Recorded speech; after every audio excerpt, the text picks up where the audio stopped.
آپ کو چاہیے چاہیے خواب چاہیے شادی چاہیے، یہ ہماری فرمائشیں، ہمارے نفس کے تقاضے ہیں، کیونکہ ہم اپنے اعمال کو نا عبادت سمجھتے ہیں۔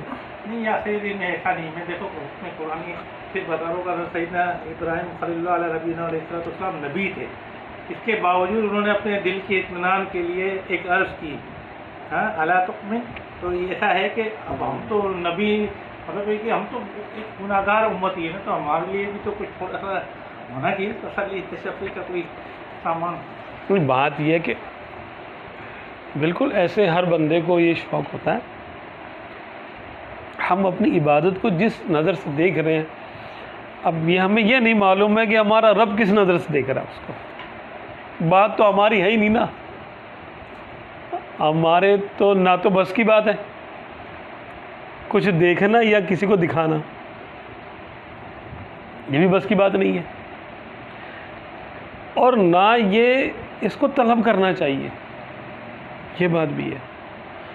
وہ نبی تھے آدم یعنی کیا بولے ابراہیم علیہ السلام،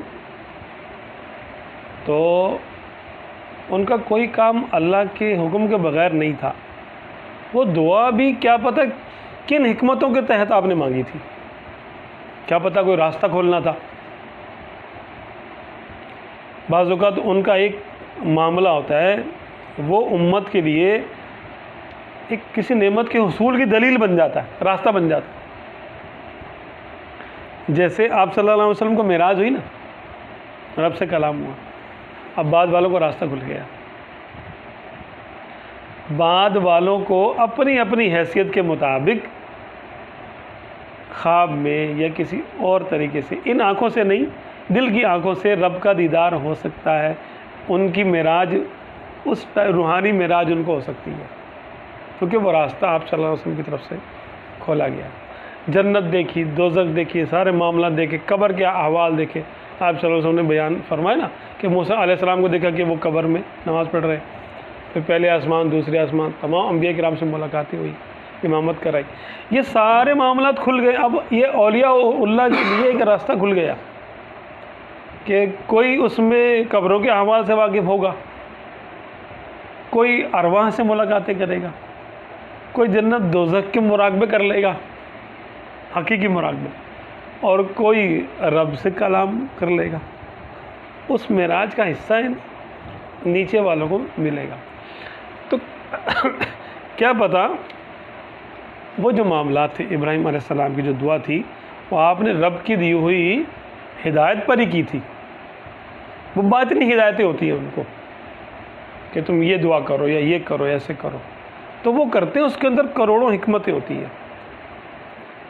ہم نہ تو ان کی جیسے، نہ ہم ان پر اپنے احوال کو قیاس کر سکتے، ان کے پتہ نہیں کیا معاملات تھے، ہم کیا کہہ سکتے، یعنی ہماری تو اگر ہم اپنے معاملات کو سمجھے کہ رب کے رحمت کے سامنے یا اس کی عظمت کے سامنے، اس کے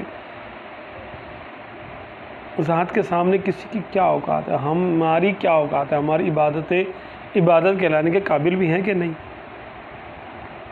تو اب ہم اس کا رزلٹ مانگ رہے ہیں، فوری رزلٹ کہ میں نے رزلٹ ہی مانگے، تسلی کے لیے یہ بہت ہے کہ بھائی میں اس کا نام لے رہا ہوں، میرے لیے یہی کافی ہے، بس ختم۔ بندے کو بندگی سے کام ہے، فرمائش سے نہیں۔ وہ کہتے ہیں میں کہاں اس قابل ہوں، وہ جب مناسب جانے گا تو اس کے پاس کوئی کمی نہیں ہے، پتہ نہیں کیا کیا دکھا دے، آپ کی سوچ سے بڑھ کے ہو جائے، آپ بولے یار میں نے یہ تو نہیں سوچا تھا۔ لیکن جب بندہ اپنے آپ کو سمجھ لیتا ہے نا کہ میں کسی قابل نہیں ہوں، اور وہ اس پر مطمئن ہو جاتا ہے کہ میں واقعی کسی قابل نہیں ہوں، تو پھر اللہ کی رحمت ہوتے دیر نہیں لگتی۔ جب بندہ سوال کی حیثیت میں رہتا ہے تو پھر جب کچھ مانگو گے تو قیمت دینی پڑے گی، آؤ بھائی قیمت دو۔ جب کچھ مانگیں گے تو قیمت دینی پڑے گی، اور جب ایسے خاموشی سے بیٹھ جائیں تو پھر وہ جو چاہے دے دے، بھائی آپ نے مانگا تھوڑی ہے، اپنی من سے دینے والے نے دے دیا، کیا دے دیا تو ہم کو ہماری حیثیت کے مطابق تھوڑی دے گا، اپنی حیثیت کے مطابق. اور یہ بات بزرگوں کے تجربے کی. دیکھیں آپ صلی اللہ علیہ وسلم نے معراج کی دعا کی تھی، موسیٰ علیہ السلام نے کی تھی، دیدار کی دعا کی تھی. اب بتائیے آ گیا فرق.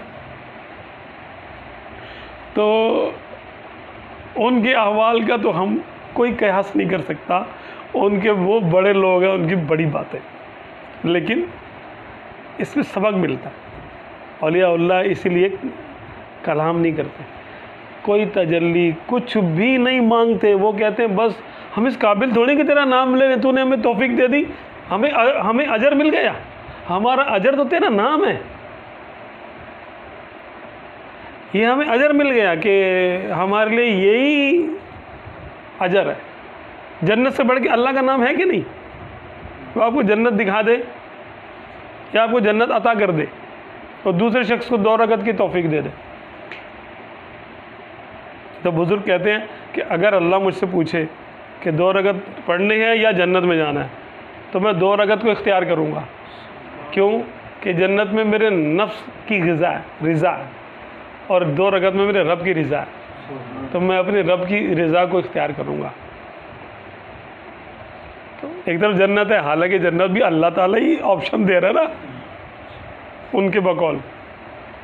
تو یہ نہیں ہے معاملہ. ہمیں عبادت اور ریاضت کے بعد یا سلوک پہ چلنے والوں کے لیے یہ ایک رکاوٹ بن جاتی ہے خواہش. چاہے قرب کی خواہش ہو وہ رکاوٹ بن جائے گی. اس میں ایک خواہش آپ کریں جتنی مرضی کریں، سلوک میں ایک ہی خواہش کہ یا اللہ مجھے فنا عطا کر دے، فنائیت عطا کر دے مجھے. بس میں نہیں ہوں، مجھے بس میں نہ رہوں، میں نہ رہوں بس، کیونکہ میں ہوں ہی نہیں. مجھے خاک میں ملا کر میری خاک تک اڑا دے. یہ ایک خواہش جائز ہے راہ سلوک میں کہ میری کوئی خواہش نہیں ہے، قرب کی خواہش بھی نہیں ہے. قرب کی خواہش بھی اپنے اعمال کا بدلہ چاہنا ہے. ہم کون ہوتے ہیں اس کو قرب حاصل کرنے والے؟ کس حیثیت سے؟ قرب تو اچھے لوگوں کا ہوتا ہے، بڑے لوگوں کا ہوتا ہے، جو کچھ کرتے ہیں، جو کچھ قربانی دیتے ہیں، جو کسی قابل ہوتے ہیں. اب ہم نے اپنے آپ کو خود ہی کسی گنتی میں گن لیا ہے تو وہ ہماری غلط فہمی ہے. ہم تو کچھ ہے ہی نہیں. تو جب ہم زبان سے یہ کہہ رہے ہیں نا، جب یہ حال ہم پہ طاری ہو جائے گا،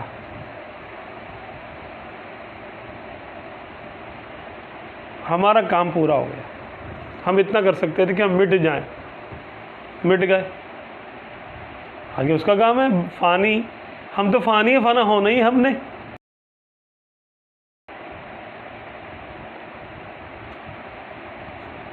تو ہم اس کی خواہش کر سکتے ہیں اپنی اصل کو پانے کے لیے.